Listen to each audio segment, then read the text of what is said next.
So, as we all know, we like to start off with a little bit of a creative bio. Since you have a creative bio, would you like to go ahead and? Okay, Uh-oh. so like, will y'all be mad at me if I did it wrong?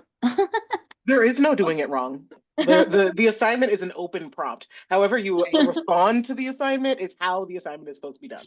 Okay, dope. Yeah, Hmm. so I well, I have one recorded, but I got it typed as well.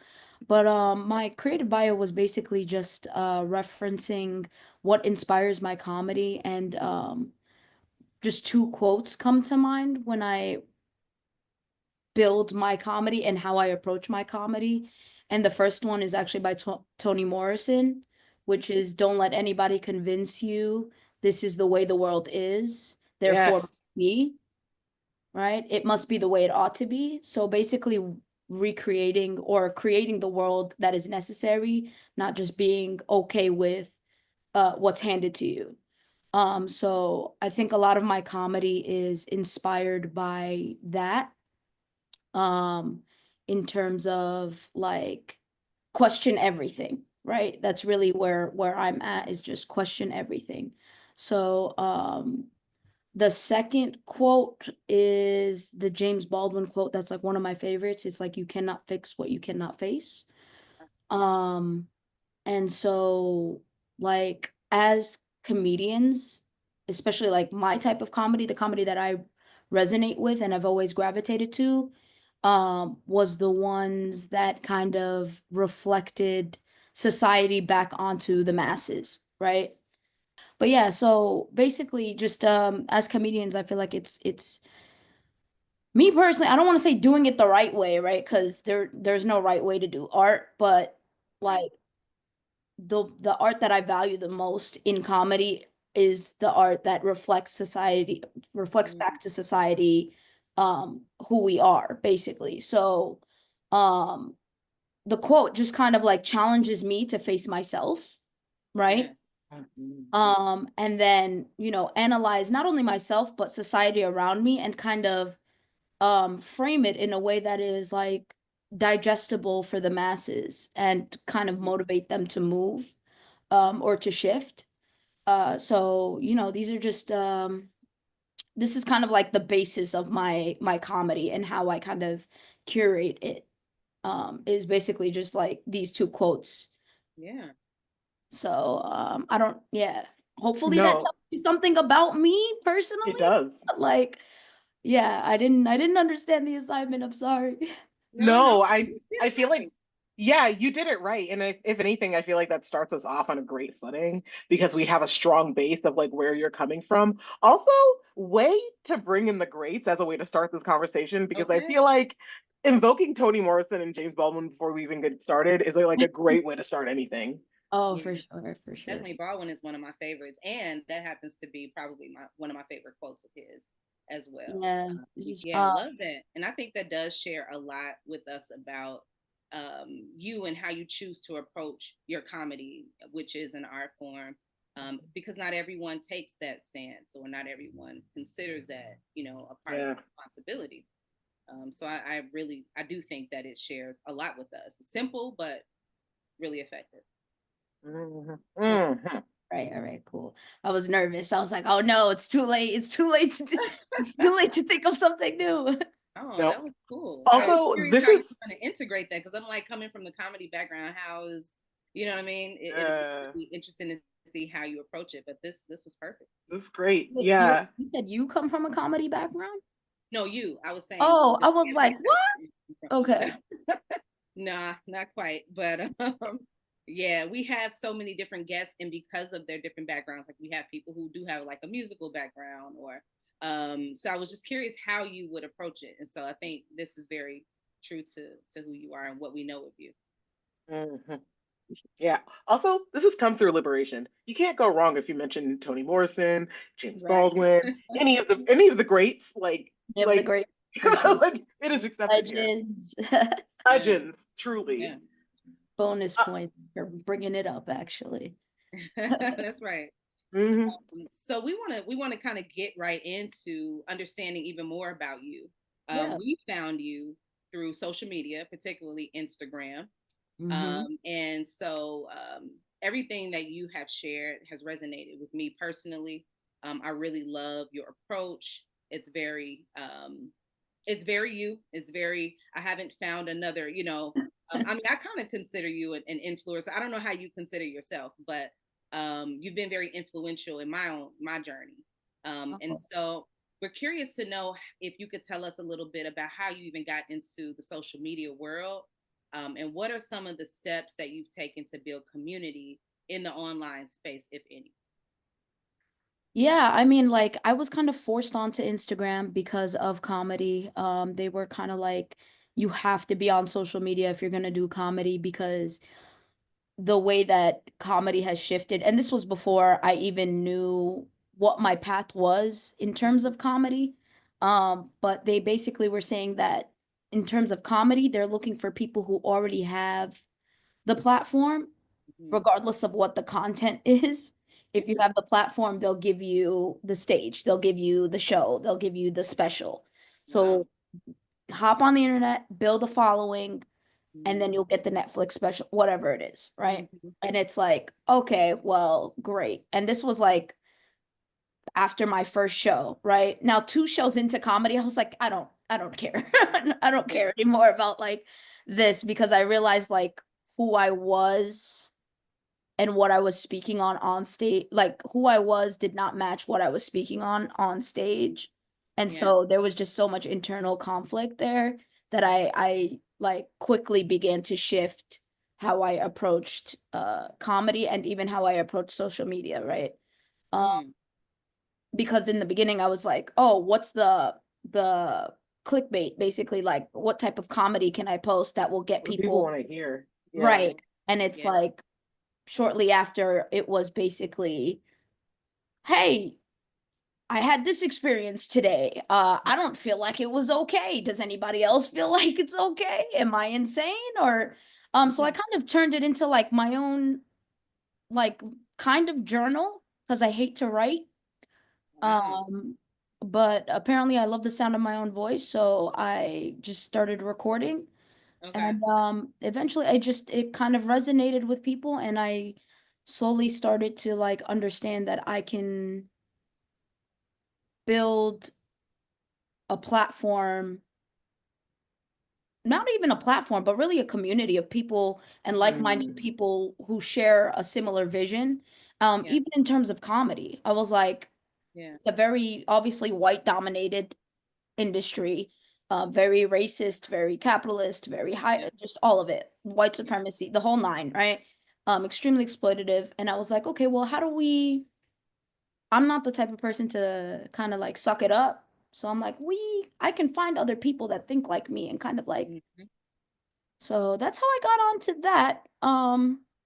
And yeah, I just, October hit, and again, I'm not the type of person to like just stay quiet. So Mhm. um even as a comedian, I always knew that there was going to be a point in my comedy career where Israel would be the line for me.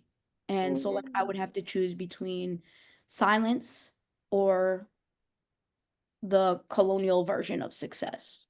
Wow. And Yeah. so like October hit, and it kind of made the decision for me. I was like, all right, well, you know what? You hate the industry anyway. This is the push that you needed. Mhm.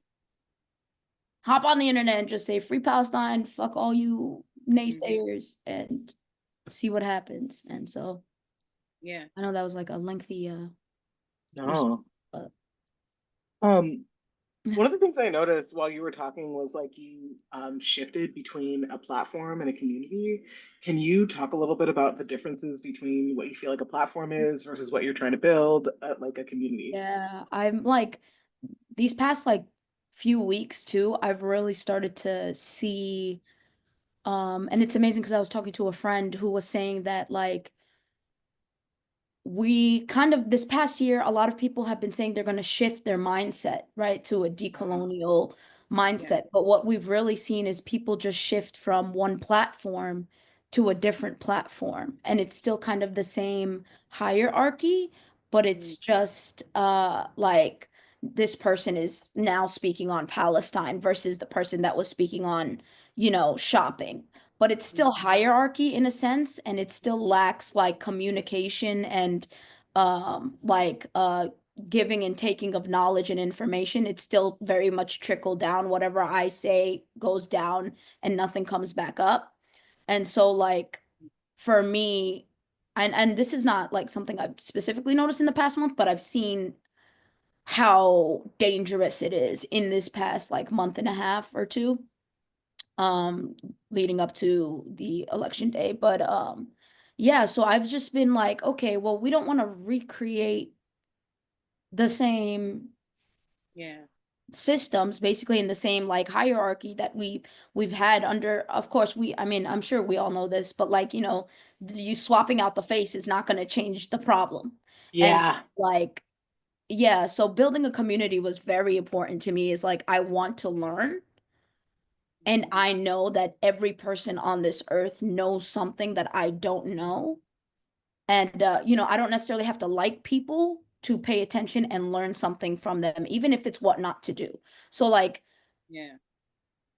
just that community building and that communication where everybody is growing, and like conflict resolution happens, you know, and that's what really strengthens what a lot of people like to call community, right? We just throw the word around, but it's not like, it's not something that people really embody, Internalize. hear it, and Yeah. so it's like, yeah, big difference between platform, which is just trickle down, I'm going to tell you what's right and what's wrong, and Yep.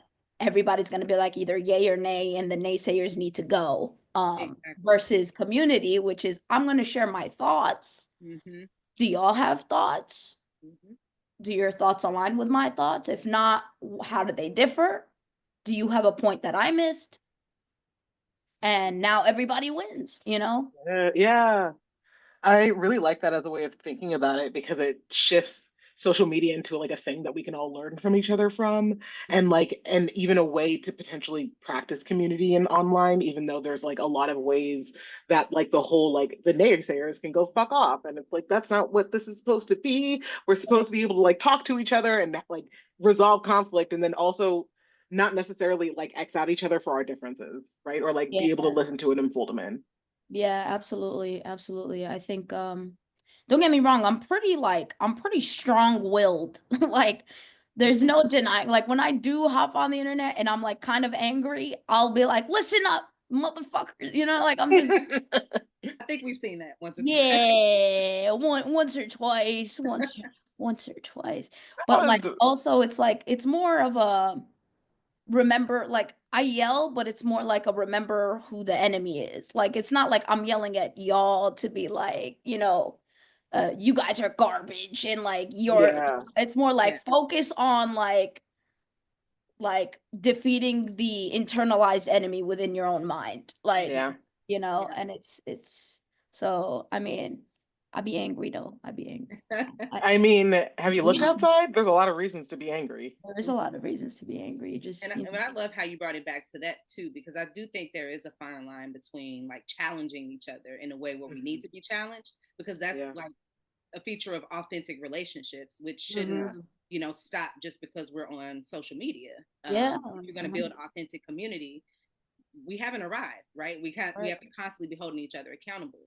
But I think like again, there is a fine line between that and then people not wanting to start with self, right, and really acknowledge, right, like where they are, and as you said, remember where the enemy lies, Right. and to bring it back to that. So that's a really, really important point. And I think it manifests itself in how you show up in social media. Yeah. I really love how you mentioned like having to build this platform is, which sounds like really daunting, right? Like comedy, you know, as that's like Yeah. a prerequisite.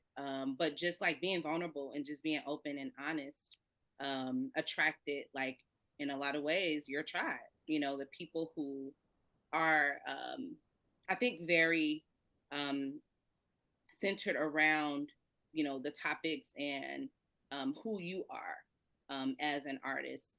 And you can see the difference between people who have this like really big platforms you know, but they don't necessarily have like the engagement in a way that feels really like authentic, Authentic, yeah. you Yeah. know, It's and very those, much praise, very much, yeah, you know. And don't get me wrong, I like when people say, "Oh, I love your reels and stuff," but it's more like, I want you to ask questions. I want to see a that, paragraph. Like, yes, I've learned, like, there are conversations that are had between like the people that follow me where I'm mm-hmm, not even a part of the yeah, conversation. It's like yeah, long, lengthy, mm-hmm, like mutually like respected conversation. I'm like, oh my God. I read I don't always respond, but I read like a lot of the comments where I'm just like, I didn't think about this. I didn't think about this. yeah, So it's definitely, I see the difference too. And I gotta say, like, that's one thing that I really love, mm, like, about the space that I am trying to create, or that we are collectively creating through everybody's participation. yeah, Versus like other like platforms where it's like, yes, yes, yes, yes, we love you, we love you. And I'm like, what are we doing? You know what I mean? Like, mm-hmm. what's the plan? Like, you know what I mean? Like, what are we, you know, who has the farms? Who has the houses? Who has, you know what I mean? Like, where, Yeah. Yeah. How do we gravitate how from, do we gravitate? Yeah. yeah, just agreeing and, you know, taking action, and it's not always And comfortable. parasocial, yeah, Uh, Yeah. Like, let's cut the parasocial thing and like let's just make it a right, social thing. exactly. Like if we're gonna pretend to know each other, let's like know each other. Right. Also, I mean, like a lot of people have brought up this point of like people with disabilities who don't necessarily have the opportunities to go out and be in a physical space with people. Like Yeah. this is community for them. You know what I mean? Yeah. This is, and so it's like, you know, I shoot, if it's community for you, it's community for me, you know, like it's, so I think that's something that a lot of people also forget. I've seen some pretty large platforms that have been like, you know, this is not real life. I'm like, it's real life for a lot of people, you know. it really And is. it shapes our reality, you And know, it is how we, currently shaping our reality. oh, for Yeah. sure. Yeah. Yeah, for sure. So we understand how you got to a place where you needed to build this social media presence. Um, but how did you get into comedy? So what was your inspiration for that? Comedy, I've always kind of like just been a very witty person, like just a sarcastic person. I used to get into a lot of trouble as a kid because I was the type to question everything. Like I wasn't, you know, so, and also because I knew I was different. I didn't know in what ways I was different. I just felt different. Okay. Yeah. I would Yeah. kind of like use like basic like ironies that like you just point them out and it's funny, and like it's hard for people to kind of get mad Mm-hmm. at you when it's like sarcastic or like witty and they're just like, haha, you know what? Clever, you know, like, so I would use it to kind of like being in between like several intersections of like, you know, being queer, being, you know, person of color, growing up in the Bronx, being from Yemen, like all of these things. And I kind of saw a life for me that I wanted that didn't really fit in any specific square, but Yeah. somewhere in the middle. Like I Mm-hmm. had to kind of like use that wit in that comedy basically to kind Yeah. of draw parallels between these different worlds to kind of like get people to understand who I was and like to not basically ostracize me for who I Mm-hmm. was. So Yeah. essentially or eventually I started listening to comedy and like more the comedy that I was drawn to was like the intellectual comedy, the ones that kind of like drew out the ironies, Mm-hmm. like the very common in your face, like, hey, did you think of this? It's in your face every day. And it's like that's the comedy that I was drawn to. And so when I started seeing Arab comics jump into the comedy world, I didn't necessarily like what I was seeing. Okay. Um, because it kind of fed into the white gaze in a sense of like Mhm. feeding into, you know, by internalized biases and like, you know, this is the story of my like my immigrant dad who talks like this with an accent and they'll use the accent. And I'm like, I understand it to a degree. And I feel like I might do an accent if I were like in a room full of Arabs. You know what I mean? But Yeah. like when it's like a crowd full of white people and you're like, and I'm not saying it's hack comedy because I know there are plenty of comedians that just naturally have accents, but I recognize like the why of laughter, right? Not like, yeah, so it's like, are they laughing because they resonate, or are they laughing because it feeds this internalized like white supremacist Exactly. stereotype, Right. right? Yeah. So Yeah. so I mean, this is not to like talk down on comedians who use accents or like who even have accents, but like I've noticed a pattern where people that do those things or have those accents or whatever rise very quickly in Yeah. the comedy world. And it's like, I wish you nothing but success. I'll never wish bad things on marginalized people. But Right. Yeah. also, like, these white people are not laughing for the reasons that they should be laughing. You know what I mean? Yeah. And It's like so, they're Go ahead, yeah. dude. Go Sorry. ahead. No, no, no. It's like they're I was like, it's like they're laughing at you, not laughing with you. Yes. exactly. Yeah, and it's like they're laughing because it's playing into some predisturbed, like I a mean, definition about what that's it why I say is. study history, because like the Yeah, history of comedy in this country, the way that it started was through mimicry. minstrelsy. It was through mocking black people. And so like Yeah, that was the history of comedy in this country. So I don't want to feed into Mm-hmm. the already pre-existing biases that have been passed down through generations yeah, by Yeah. feeding into like even like we've shifted now from like white people mocking black people to like now us mocking ourselves for white Mm-hmm. people. And or it's white like, all people. right, well, we just took the mantle from them. Like they don't even have to do the work anymore. We're like, no, no, sit down, we'll do it. You know, it's like, it's not, it just didn't sit well with me. So I was like, you know what? Also, I didn't see a lot of queer representation. And if I did, it was like from Arabs who were like white passing. Mm, So very different experiences, different mentalities, different outlooks because they live different lives here. You know, Right. racial hierarchy yeah, us is very different, you know, it's compared, real. yeah, it's so real, so fucking real. But Yeah. yeah, so I just felt like, okay, I'm gonna go do this. I'm gonna fucking do it. Now the first show I did though was really bad because I did want it to go well, so like so well that I did kind of feed into Yeah. the biases. And I Mm-hmm. was like, you know, I did a little bit of the Habibi shit and just like, you know, like I hated myself though. Like after that, immediately I was like, I'm never doing that again, like ever. Like everything Yeah. that I hated about the comedy that I saw. Is this what you were talking about earlier when you talked about like stuff that you would say versus stuff that you wanted to say? So like who you were Yeah, was not what you talked about. exactly. Yeah. Yeah. And Like, it's nah. like go ahead, sorry. No, no, no, please.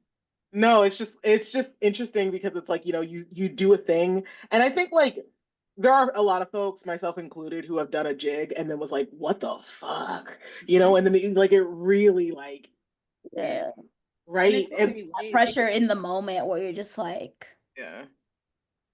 yeah. And it's for me, I feel like this is really relatable too, because when you think about it, in so many ways, we all grapple with this. Yeah. You know what I mean? Like it's an upholding of the status everywhere. quo, right? And- At the Regardless of job. what industry you're in, what your talent is, we all kind of are faced, especially for those of us who are, more liberation focused, oriented. right? Like we have to figure out at what point do we start to take up space, right? And, bring the authenticity of who we are, especially if Right. we want to challenge and dismantle, right, these Absolutely. systems. And so many people struggle with that balance of like, I still need to survive. I still want to make money. I still want to, you know what I mean?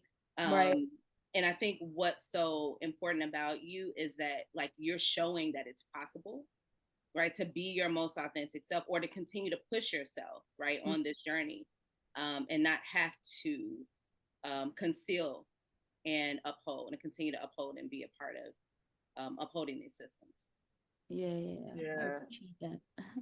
I was also thinking about how it's like even to what you were saying, like we're all grappling with these issues because like we have a lot of internalized shit. That's right? And then it's like, even when we dispel it, like the roots are there and we have to be careful about how they spring up, right? And then like how we respond to those feelings when they spring up. And it's like a real practice of putting one foot in front of the other and then like course correcting as soon as you realize something's Like, wrong, right? And then like sometimes even going like the other opposite way, like, oh, I didn't take up any space at all, so now I'm gonna take up the whole room. Yeah, yeah, Yeah. that is yeah, such a good no, point. absolutely. Yes.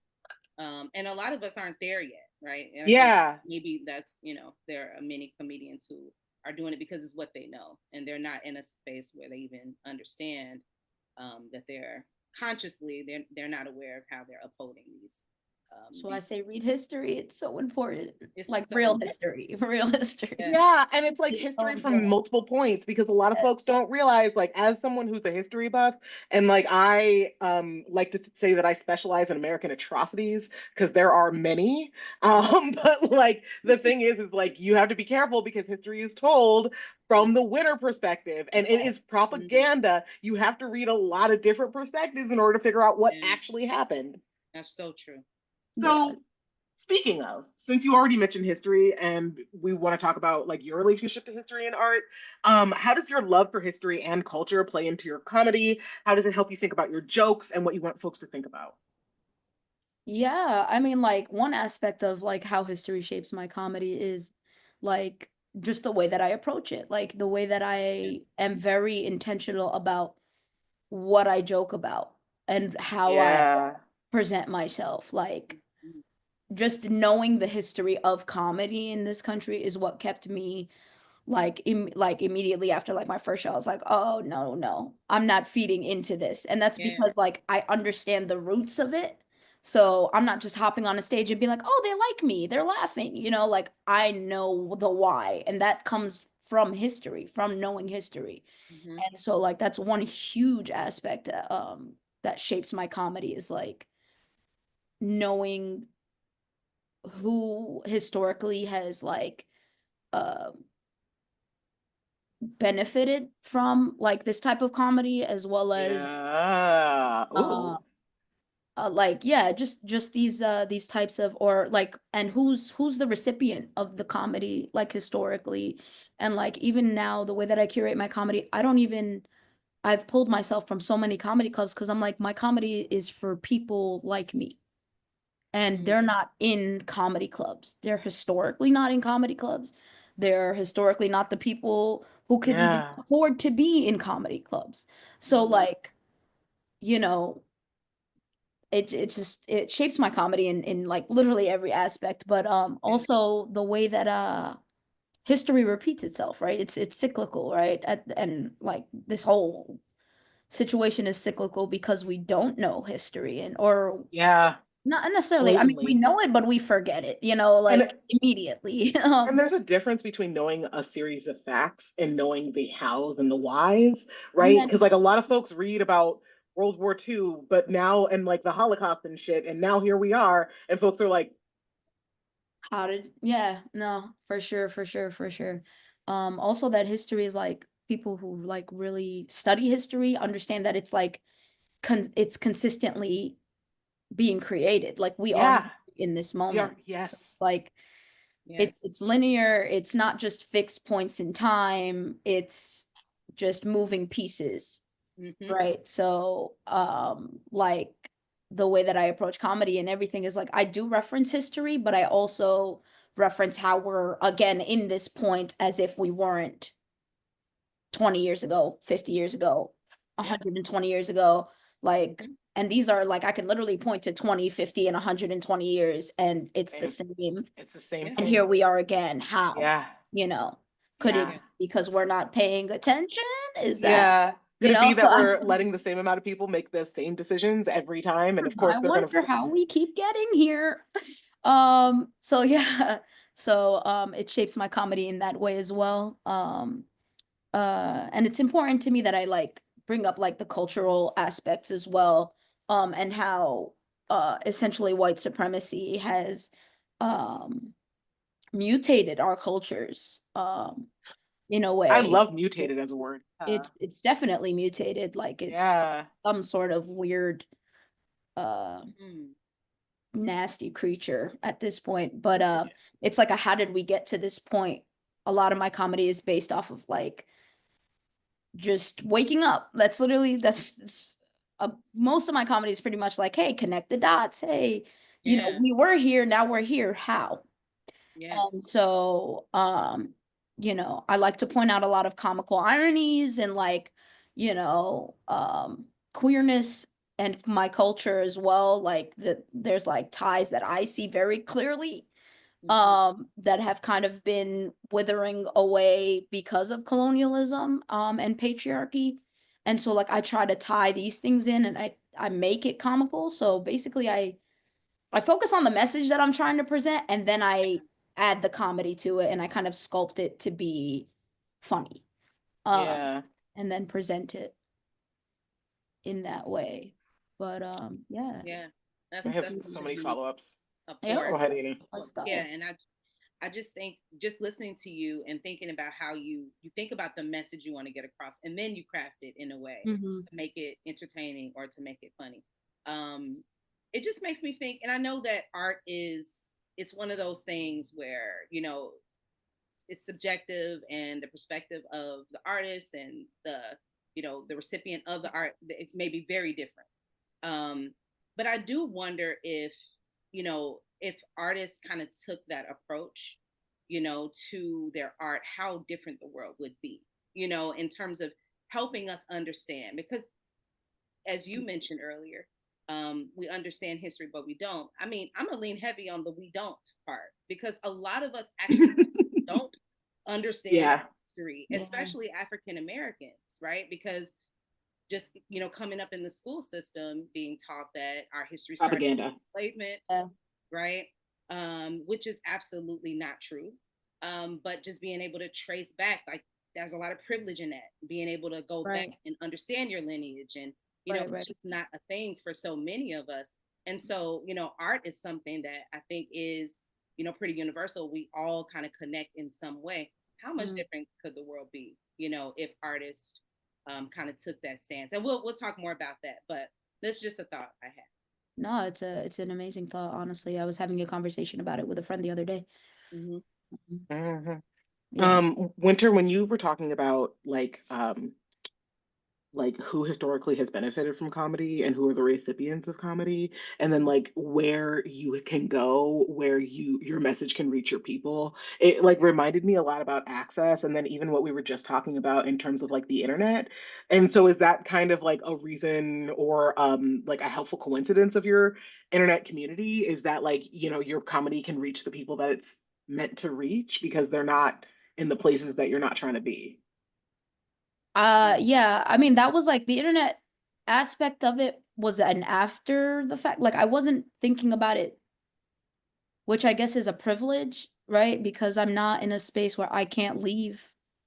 But it was brought up after the fact. So like you know, I have like plenty of disabled community members in the community that I've built who have like been like, hey, you know, I'm sure you don't intend to, you know, say these things or whatever, but like this is real life for us. And like so even the comedy, like at one point I was like, I kind of I wanted to make some money off of my comedy and like put it as a subscriber thing, but not like for profit, but so I can use the funds to kind of redistribute. But even then I was like, people who don't have money to subscribe won't have access to my comedy, and that's not right.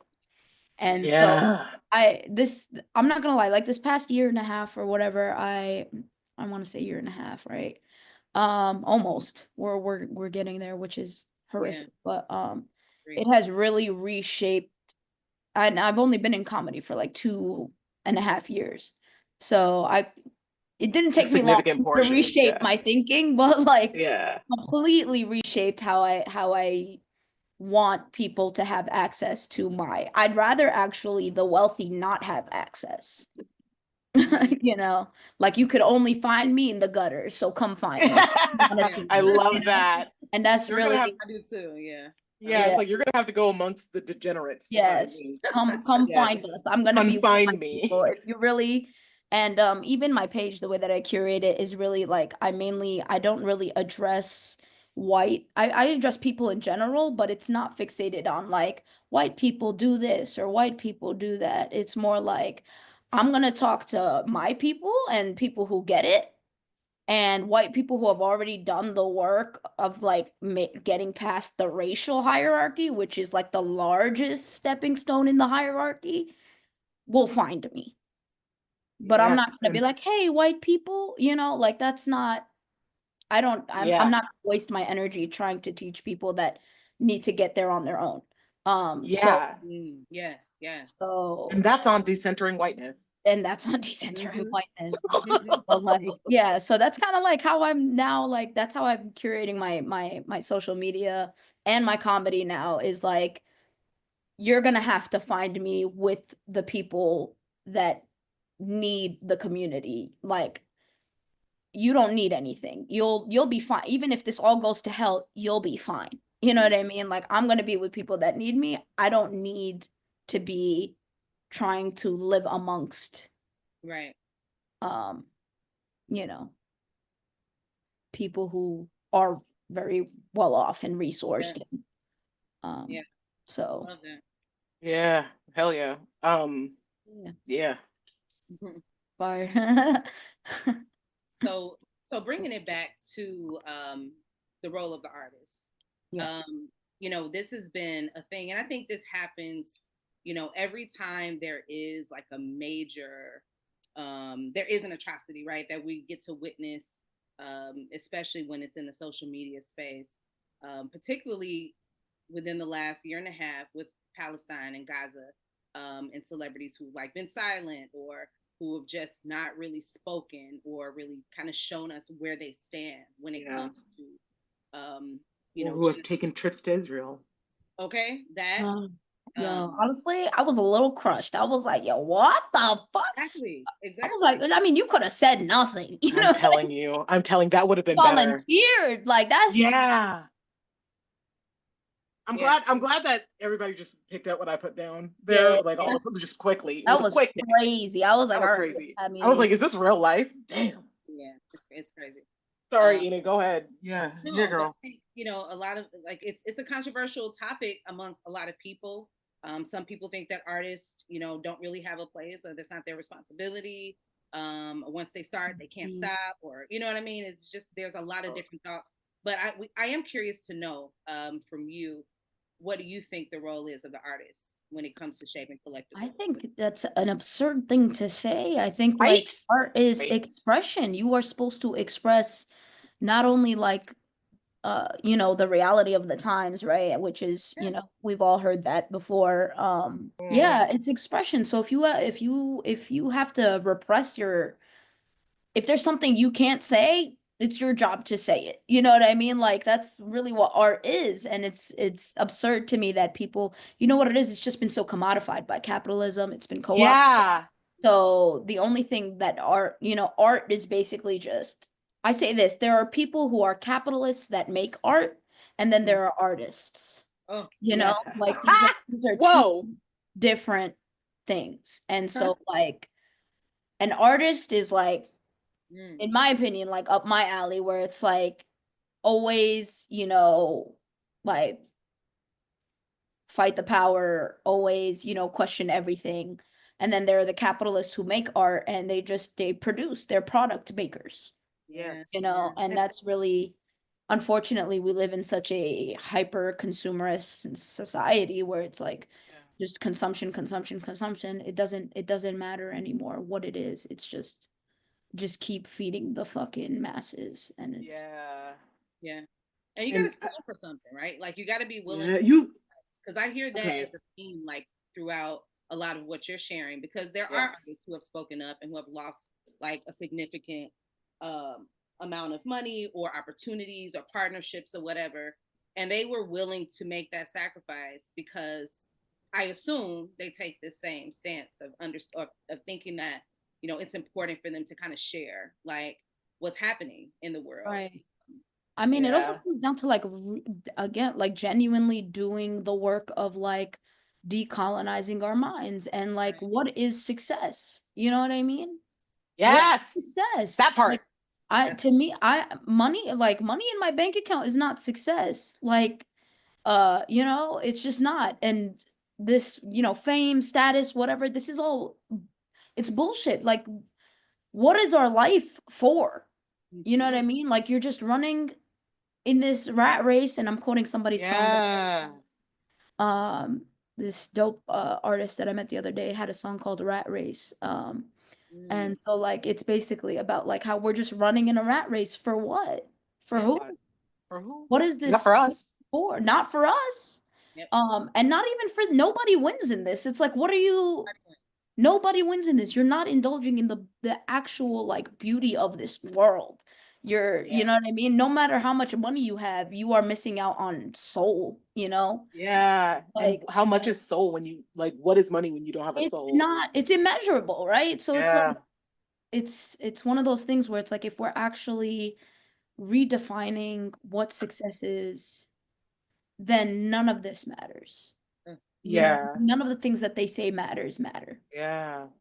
Okay, so several things. One, you got to stand for something. This is a terrible reference, and I'm so sorry to both of you and the podcast community as a whole. But Hamilton, if you stand for nothing, Burr, what will you fall for? And as problematic as that play is, that line is legitimate. Of like, if you don't stand for anything, you're liable to fall for anything. It is. And it's like also this whole like I love the distinction that you made between capitalists that are artists or that happen to be artists and like artists, right? And I think the commodification of it makes us lose sight of what art is actually supposed to be about, right? Like art is about the human experience. Art is about like something that connects us all through the touching of it, right? And it like also speaks to something deeper. Yeah, and it inspires us. It makes us think. It makes us like look at each other differently, right? It makes us look at ourselves differently. And if our art isn't doing that, then what is it doing, right? Who is it serving? For what? Yeah. Yeah, I'm about it. I'm really about it. Yeah, art should really, like, I'm a visual artist, and I've been really thinking a lot about like how a lot of my visual art simply isn't political enough. In my opinion. And so like I've been thinking about like ways in which to make feathers, friend. Right. Like I want to ruffle some feathers. Like this is good and it's doing art things, I think, but like I want to make some people mad. Right. You know? So yeah, that's what I'm about. I believe it. Yeah. I mean, it's not even like make people mad, make people think, make people feel. Yeah. Right? In such a numbing society where it's like, you know, I like to feel like by the end of my show, I like to feel a wave of emotion.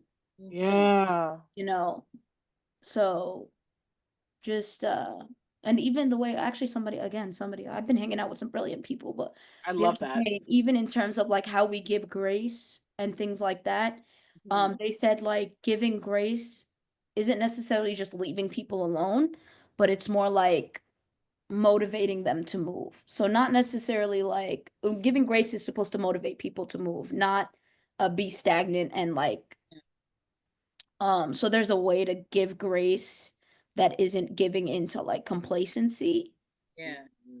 And then also on the opposite end is not shunning people who aren't necessarily there yet.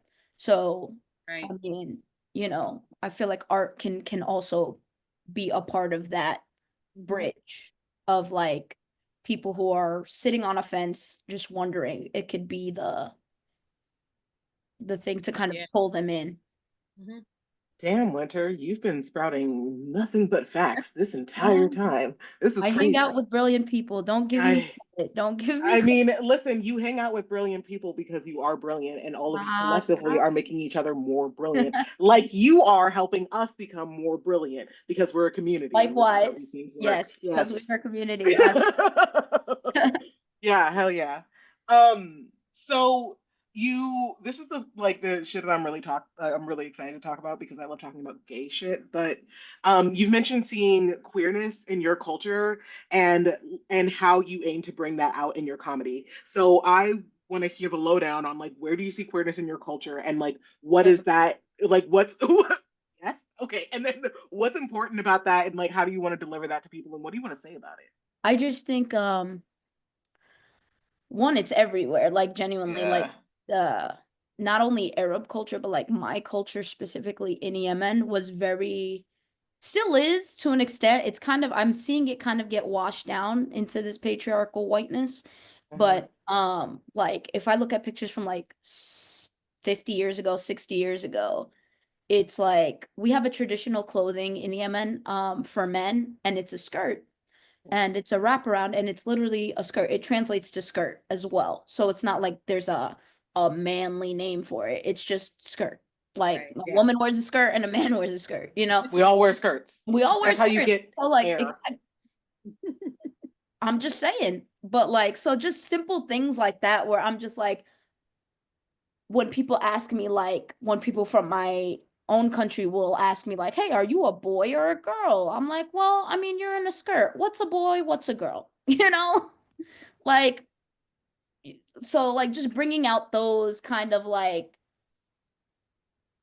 just very plain, you know, and the men would wear eyeliner and they would wear like headpieces and like just they were, I want to say like more feminine, like okay with accepting like femininity or like softness. Yeah.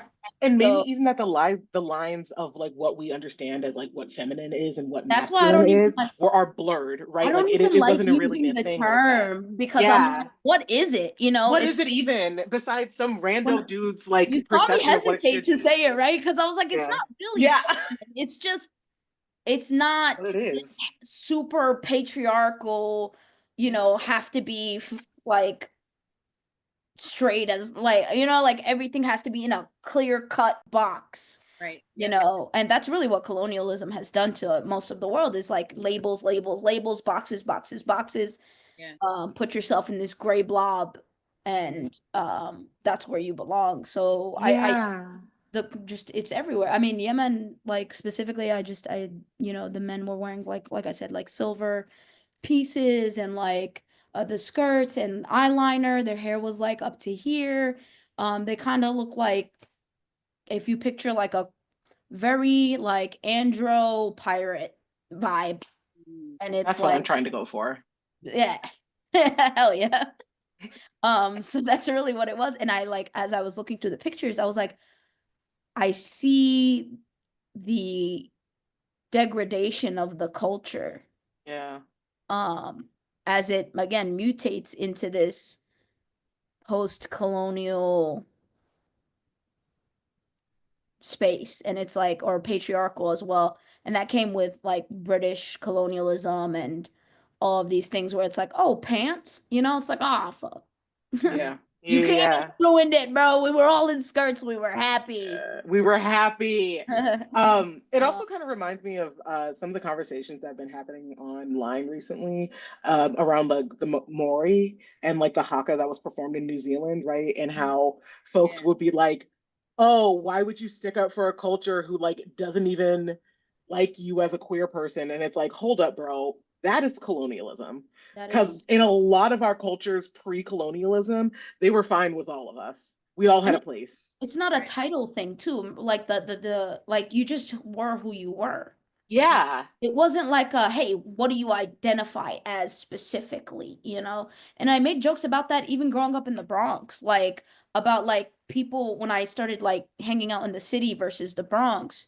In the Bronx, like everyone was kind of gay. Like nobody really pointed it out. Nobody was really like, yeah, no, I'm a lesbian. No, I'm a like everybody was just like, oh, you're cute. I'm like, oh, cool. You know? And Yeah. that was it. Like, but when I Yeah. was started to hang out, like not hang around out with, but hang around like more white spaces, it was more like, hey, what, you're a lesbian? Okay, what kind of lesbian? Oh, what kind of this? Oh, what kind of that? I'm like, you're doing too much. I Yeah. am, You're doing too much. I'm yes, just a person. yes, I am who I am.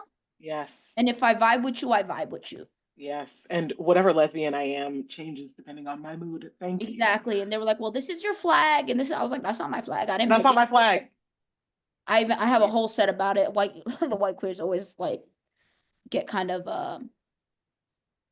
tense when I I make fun of the flags because I'm like, They they're get a not little creative. squirrely. They're not creative at all. I feel like they're Yeah. super hetero, actually. Yeah. They were like, here, the pink flag is the lesbian flag. I'm like, you picked pink? That's so weird to I'm me, like, right? that's You so pick hetero. shades of Why pink. would you do that? It sounds And like the a blue straight one is dude for did gay it. men. I was like, what the? I was like, blue for boys, pink for girls. Like, y'all I couldn't, thought we moved past this. bro. Yeah, We had a guest who we were talking about trans shit, right? And he was like, the trans flag is so weird. Why is it that it's blue and white and pink? Like, it's crazy. like any of us actually really like abide by those colors. It's funny because I'm wearing the colors, but like it's, Exactly. I'm like, and I said it too. I was like, leave it to white people to be like, we're leaving patriarchy and heteronormativity, and then circle their way right back into right back to it. Right back to it. They're like, y'all left the circle and just like y'all went in a circle and found yourselves right back in there and Right. Came right back around full circle. right back, right back. I also thought it was interesting how you talked about like getting around the white queers and suddenly it's the box, like the boxes show up rather than when you're in browner spaces, everybody's like, it's cool, you can be whatever you want to be versus like, well, what kind of lesbian are you? What kind of flag do you identify? What kind of like XYZ, whatever. And it's like, there's so many things about labels that can be helpful, but the thing that's not helpful about them is that it can keep you boxed in. Yeah. Right. Yeah. I mean, I think I read something great. Someone else sent me something. I told you I hang out with like amazing people, but basically that whiteness is a detachment from like identity. So that's why they're so fixated on, labels and other people's identities too. That's why they attach themselves to so many other people's identities. Is because they have no identity, right? Whiteness is essentially just being stripped from indigeneity, right? And So, consumption. yeah, pretty much. Right? That's and that's really what it is. Yeah, and like that's why it just goes around trying to eat all of these other identities and all of these other cultures because it's like a black hole. Yeah. Yeah. Yeah. I read an article. Sorry, this is such a tangent. I'm so sorry. But I read an article about how, if you've ever wondered why there are not that many Egyptian mummies around or why there should be more of them, it's because a lot of white folks in Victorian England ate them all. Yes. And they would grind them up into powders and use them as tinctures because they thought it would heal diseases and like do all sorts of other weird stuff. And it's like it's literally consumptive. Like it is trying to eat you. That's why when like the Haitian cats and dogs BS came out, and I was like, white people need to just not. You need to calm down. Don't like not only there. Like were y'all eating mummies, but y'all were eating people here too. People, yes. Like let's not. Yeah. Let's not. Yes, and it's like I think also the whole like knowing history shit, right? Like they are also so divorced from their own history that they don't even know like, that that was who did that? I'm like, literally 20 years ago. Like literally, it was your Aunt Ethel, Brittany.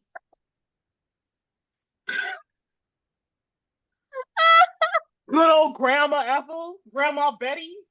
They was eating bitches. Betty, that's crazy. Oh, that's hilarious. That's comedy. That was gold. That was comedic gold. Wow. Thank you. Appreciate that. Yeah. History. It keeps coming back. Like it's important. Like people say the wildest shit today, and I'm like, this is crazy. It's almost like you don't know what happened. And to an extent, a lot of people don't. Like they don't. It's either like they don't know it at all, or they know some whitewashed version of it. Even Arabs, like when they talk, like a lot of them don't know. Like I'll tell them, hey, Yemen is deeply historically rich. It's a very rich place, but you can talk to most Arabs. Like Africa. Where's Yemen?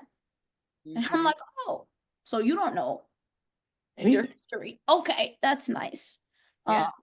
So, it's so important that we learn it. I could always tell like people who have done the work in learning and understanding how we got to this point versus people who are just speaking off of their own personal experience, which are two different things. And both are valid, but like one cannot exist effectively without the other. True that. You know. Yeah. That's good. So you kind of already talked about how you aim to dismantle colonialism and white supremacy in your comedy and your art. But take us back a little bit to how you got even to that place, like your personal reflections. You shared a little bit about growing up in the Bronx, and understanding your own history, and the way that systemic oppression has like even shaped your experiences. How do you think that that helps you sustain the work that you do? And how does that come through in your comedy? Yeah, I mean, like, just the more that I like I said, I grew up, I knew that I was different just based off of how I was received, even in my own family, in comparison to like, I had darker skin compared to my siblings. I had curly hair. My siblings had straight, wavy hair. They were skinny, I was fat. So like all of these things that kind of made me feel like something was in the air. Yeah. Um, I didn't know what it was, but I knew something was in the air. And so like because I was kind of rejected in a way, I focused on what I could, which was my mind. And I was like, you know what? You might not like me for, being the antithesis of whiteness, but Mhm. uh, you know, you can never say that I don't know my shit.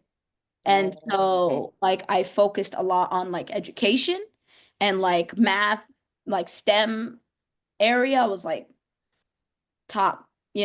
So when it came down to it and I started to learn about, colonial brainwashing and I started to learn about the history of the real history of this country and like how they, contort reality to kind of suit their or they contort even like the whitewashing, the colonial brainwashing of society to kind of like Yeah, the revisionist history of how absolutely. things went down. Yeah. I almost felt very betrayed because the thing that I cherished the most was my mind. So it became like a thing of like the thing that I value most is not my own. Mhm. Yeah. Like they Um, robbed me of the thing that I value the most, which is my mind. Are these thoughts my thoughts? Or are these Yeah. thoughts ingrained by this society and by I mean, like, while colonial brainwashing is very real, indoctrination in every corner of the earth is very real, right? It creates it's who we are, right? Yeah. It's so, it got to the point where I was just like, question everything because I put so much value in my mind. I was like, I will not allow this to steal my most prized possession. yeah. Mhm. Yeah. So I am eager to unlearn because I'm like, I want to own my thoughts. Like Mhm. if I have nothing else, I have my thoughts. That's And important. so, it became one of those things where it's like, teach me, let me learn. I need to learn. I need to learn. I need to learn. And so eventually it did start clashing in my familial life. Yeah. Because, you know, I want to believe that I would still be like this if I wasn't like rejected, Mm. but I don't know. So I always say that I'm thankful for my experiences because I don't know Yeah. where my mind would be. I could be like my family in a sense where it's like, no, silly, you're wrong. And it's Yeah. so sometimes I question it. Sometimes I'm like, damn, I wonder if I would actually be willing to learn this if I was benefiting more, you Yeah. know. Um, That's important. which we've seen revealed to us in these past year and a half of who's seeking to benefit versus who's seeking Yeah. truth, But yeah, so it did start to clash with my family and stuff like that. So when I would address things like, "Hey, you know how you tell me to stay out the sun? That's actually They're racist. racist. That's actually racist as hell." And it's hard to tell people who experience racism that they're racist, like Yeah. because and that's where the intersectionality like comes in where it's like or not even the intersectionality, but the perpetuation of Yeah. white supremacy comes in, right? And so like a lot of these things were clashing. Another thing, a huge factor was capitalism and money, Yeah. right? Yeah. That's the driving force, right? A lot of people, you know, racism is a huge thing. And somebody pointed out to me actually the other day that like race is also a class, Yeah. especially here. Yes. So like, there's just like so many layers to it where I was like in the middle of like all of them, and I was like, okay, money, race, like how do we address all of these things? But it was just it got really ugly, and it got to a point where it was like, okay, it's not okay, like we can't be around each other. Like it's just, and at a certain point you have to draw the line, and you're just like, all right, I wish you the best, but Yeah. I can't be quiet if you do say something problematic. I can't Yeah. not do, I'm not that person to be like, ah, ha, ha, laugh it off. Like I know a lot of people who say, what are you gonna do? That's just how it is. And it's like, no, Right. no, we're all conscious beings. We all have the ability to learn and unlearn. Yeah. And, we all have to make the conscious effort. So, it got to a point where I'm like deviating from the question. I'm No, like you Possibly. on a whole No, we're here like, for let it. me I'm tell you strapped about in. my trauma. get exactly where you're going. And I think Yeah. you made some really good points. And I think that so many of us can relate to that need to kind of break away from our family units when we get to, a certain place of awareness. And once you see it, you can't unsee it. You want to do something about it. Right. Yeah. And when you shared how, like, maybe if you hadn't been rejected, or maybe if you hadn't, or experienced some of the things you experienced, maybe this wouldn't be your story. Right. I've had that thought process myself because I have a very similar situation with my family, and Mhm. feeling like I'm the only person who kind of has this worldview or sees these things as in dismantling as important. And I was thinking recently about like, what is the difference, between why I'm choosing this path versus just going along and upholding the status quo. And I do think there's a degree of, at least what I understand as, individuals feeling like they can get a piece of the pie in some way. Like Yeah. assimilate enough, right, to where I don't Yeah. have to look at this other. So I don't have to pay attention to Right. these things because I found like an end. But it's like you just don't Yeah. understand. Yeah. It doesn't matter. That's not your end. You know what I No, mean? sure. It's hierarchy. Like you're not. It's a no win, It right? is. And unfortunately, Yeah. people have to do that. They have to get there to figure it out. But Mm. that's what I'm noticing, even in my own family. So I appreciate you Right. sharing that. That was a very Yeah. I mean, you said something Yeah. even like that kind of like reminded me, it didn't make, there was like extra contradictions because I was in a cross, like it was Western, but also like the cross-cultural space right. where they Yeah. were like, if it was almost like, okay, we want to assimilate, but we don't want to assimilate on these specific things. And the Right. things that they chose not to assimilate on weren't even cultural. They were colonial and patriarchal. But because of the impact of colonialism on our societies, even back home, they are bringing it as if, and they're holding on to it as if it is their own identity, right? And that's really what like it became so difficult to be in that space where it was like, you know, very patriarchal. Of course, to say that misogyny only exists in the Middle East is a misogynist statement in and of itself because it dismisses the universal struggle, or the global struggle. But yeah, just the things that they would say, I'm like, okay, well, that's not actually culture. That's patriarchy. Right. They'd be like, oh, you're too much. We can't win with you, and it's like, all right, well, you said culture. I'm down with culture, art, literature, poetry, history, Right. architecture, culture. Culture. Patriarchy is not culture. Ignorance is not culture.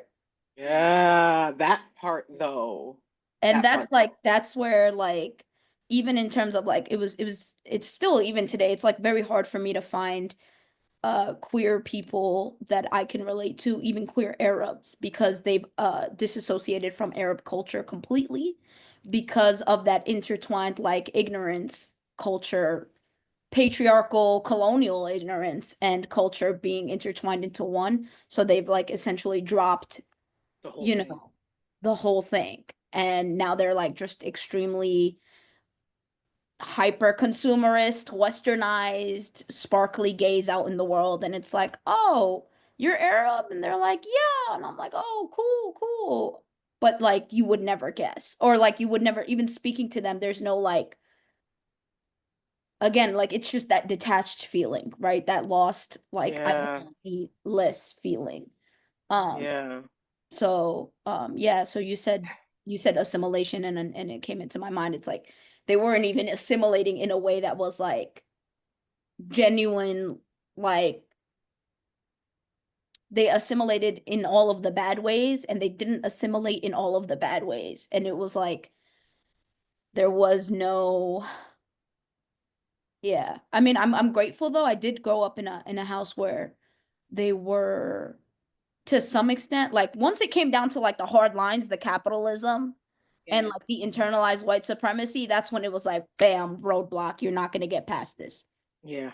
But like prior to that, like pushing the patriarchal perspectives, and this is why history also is important and just general knowledge is like, you know, I studied Islam like thoroughly and, you know, just bringing up like even religiously how like these patriarchal ideologies that you're bringing to the table Yeah. as Muslims are not Muslim, Oh yeah. Very you true. know, and so like just knowing these things is it came in handy and also they were you know open and willing to like be like, you know what, you got this one, all right. Mhm. Yeah. So you know, Um, good and bad, but eventually it just got to a point where it was like, okay, money and internalized white supremacy, not gonna budge. I'm gonna leave you to it and hopefully yeah. you'll figure it out on your own. And there's always that conflict of like, some people say, no, you need to stay and educate your family. And then there are people who are like, you don't need to be around that environment. Go find your tribe. Right. Yeah. It's I've been I've heard both too. conflicted to Yeah. some degree. It feels like if because I think there's a difference between advocating for something that you don't have skin in, right? Versus advocating for something that you have skin in that can hurt you, right? And it's like we don't need anybody getting like beating ourselves up for this, right? Or like, because like that's not going to help anybody.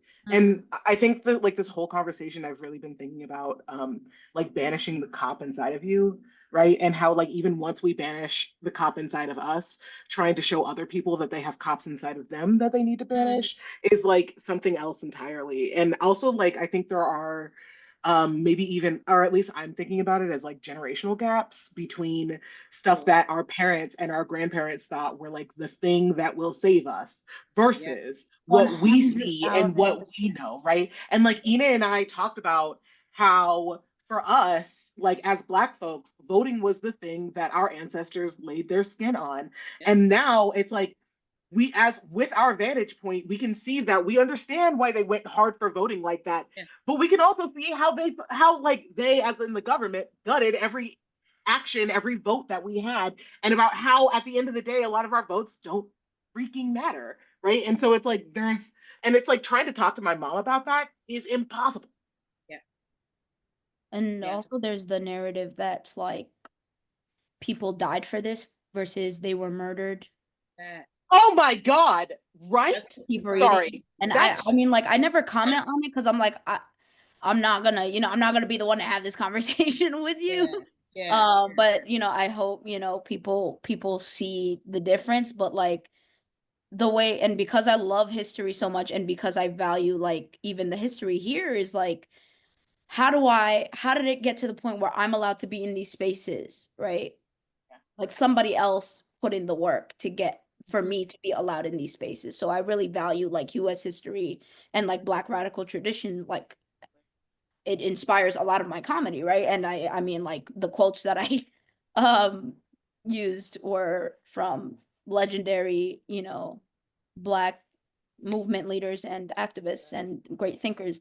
But just like the way that I view like Black culture and Black radical tradition is like, it is like the in spite of the US, right? It's not really a part of the US, it is in spite of the US.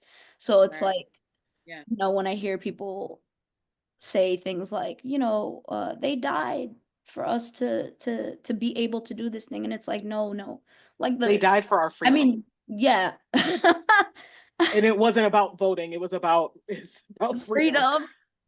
Freedom. And they were murdered by whom? And murdered by whom? Let's not forget. Okay, so I like to call myself a rhetorician because I'm interested in how words do the thing that they do, right? And so like the shift between people died, right? Who killed them? Like, you know, like people died as in like that was their own volition, right? They did that themselves. Natural causes, right? Even unaliving oneself, right? Versus people were murdered, right? Like they didn't do it to themselves. Somebody else did it. And we talk about this a lot when we think about like enslavement, right? Calling it slavery, calling the people who lived through that slaves is a subject position. Right? They were not slaved. They were enslaved. And it puts the onus on somebody else. And so we really have to think about, and that's the other thing about history, right? When somebody's like, they died. Did they die? Did somebody kill them? Exactly. Right. Yeah. Hell yeah. 100%. Yeah, that's how, I mean, yeah, just reading a lot of history here has like prompted, like really shaped the way that I view what's presented to me even. You know, so it's definitely read history. Like that's my that's my go-to. Even on my own page, I'm like, read history, read. Like actually, that lines us up quite nicely because like our final question for you was going to be, do you have any final thoughts or a message of liberation that you'd like to leave with our podcast community? And I think, and there can be multiple, right? But I would like to submit read history, period. That's the tweet as like one of them. Yeah, 100%. Read history, quote me. You can quote me on that. But I will. Like, you know, question everything. Yeah. These are the things that, you know, give you that confirmation bias. Question everything. Don't seek out knowledge that just reaffirms what you know. Seek out knowledge that challenges what you know. And so that's a big thing too. And also you know, to quote another great mind, you know, the revolution will not be televised, and it's because it happens in the mind, and we have to embody it in mind and spirit and soul, and that's the only way that things will actually shift. So, you know, we can point fingers all day long, but pointing fingers and shifting blame when our reality is just a manifestation of our collective consciousness, you know. Damn, Winter, Jesus. Okay. Manifestation of our collective consciousness. You are not wrong. It's not gonna change anything. Yeah. So, you know, people are always like, how did we get here? How did the orange man get into office? And I'm like, I feel like you all know how the orange man allow got into evil office. to exist because we want our own evil to be accepted and tolerated. So we don't address greater evils. So that way our own evils can exist. Right. So I feel like, you know, the biggest takeaway is look within. Look within. Right there. I really appreciate this. This was amazing. Yeah. Double, triple, would like to double and triple that. I mean, honestly, I hope this is one of many because this was great. Great. I appreciate y'all. I appreciate y'all a lot. I love your message about, you know, like starting with self as being like the final thought, because ultimately, like, that's where it's going to lie. Like that's how the work is going to get done. And I feel like for too many of us, we do kind of like point those fingers and wait for someone else, or wait for policy, or wait for the, like, right. Waiting for policy is crazy because I'm like, why would you wait for? Exactly. When has a policy set us free? Imagine going to your abuser and be like, hey, give me safety. Can you give me a law that will make me have no? Yeah. So many of us are stuck in that. Yeah. Like that is how they operate. They don't think anything can change, and it's I mean, yeah. It's a groomed society as well. Like Truly. very groomed, fear mongering and like grooming. That's literally, it's just 100% like how we're socialized. Agreed. Yeah, absolutely. So as we wrap up, where can the podcast community find you? And if you don't mind sharing with us, what are you currently being inspired by? Oh, well, you could find me at this Arab right here on Instagram. Hell yeah. Email as well. So, you know, if I ever disappear, you know, if they ever get me, on Instagram, you can send me an email. I'm always available. And what is inspiring me? Yeah. Or if you have any creative things that you're working on, we'd love to hear. I mean, honestly, the thing that's inspiring me the most is meeting so many people who have been in this for longer than me. Yeah. And who have just like what seems to be infinite knowledge. Mm-hmm. In community building, in liberation work, in love.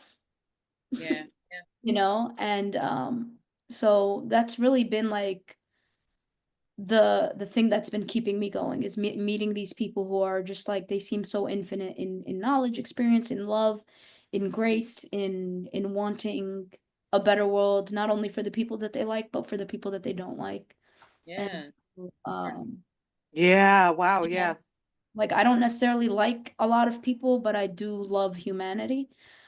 So, you know, just meeting those people on this journey has been very kind of therapeutic for me. And has reaffirmed like everything I have like subconsciously believed my entire life. So yeah. That feels very filling. And Mhm. how are you meeting people? Because you spoke about it and you know. Yeah, I mean, honestly, I through my art, like through comedy, I've met, because of the things that I've been saying on stage and things like that, people will walk up to me and be like, "Hey, I'm doing you know, a show with these people that I think would love what you're saying." And then through that, I'm meeting so many people who are doing like culture shifts in the art world, or reclaiming, not even culture shift, but the reclaiming of art. And so like I'm meeting through that as well as social media. I've like through Instagram and stuff, like every time I've hit the road, I've gotten people who are like, "Hey, my house is open to you. If you want to come stay, Oh, we that's can talk." beautiful. Yeah, like you can come stay. You don't have to pay for, you know, a hotel, which why would we give these people our money anyway? And so social media has been a great way to find, you know, people who see the vision beyond this colonial nightmare we live in. And so that's another way. But yeah, just doing the work and attracting what you project, basically. Yeah. Yeah. Which is really like the biggest theme I'm taking away from this conversation is really like being yourself, showing yourself, being authentically true to who you are, because it's what attracts, right? Like your community. And that's super important, especially in this day and age. Yeah, for sure. Hell yeah. And I just add that for my last point is like, don't fear being wrong. Yeah. Oh, that's so good. For sure. I want to get that on record, because that's like the best way to like really build something solid, is like, we live in a society where you are punished for being wrong, you know, and so people, you know, run away from it, or will fight to the death to prove that they're right, even though they're wrong. And it's like, it's okay to, you know, take the L, learn from it, and like grow from it, right? Yeah, and L's are the only way that we actually learn anything anyway. Like we don't learn that stands much. for learning, not for Yeah, learning. L stands for learning. We don't Somebody actually learn that much when we win all the time. Exactly. That's such a good point. Also, Yeah. That song, all I do is win, win, win. Do you not learn? I don't trust people that win, because Thank I'm like, you. who do you have around It you? sounds like Not nepotism pushing you. to me. Okay. Yeah. Exactly. Yeah, hell yeah. For Yeah, sure. that's good. Thank you for sharing that last piece too. Yeah, absolutely necessary. No, I appreciate you for making it such a comfortable space, honestly.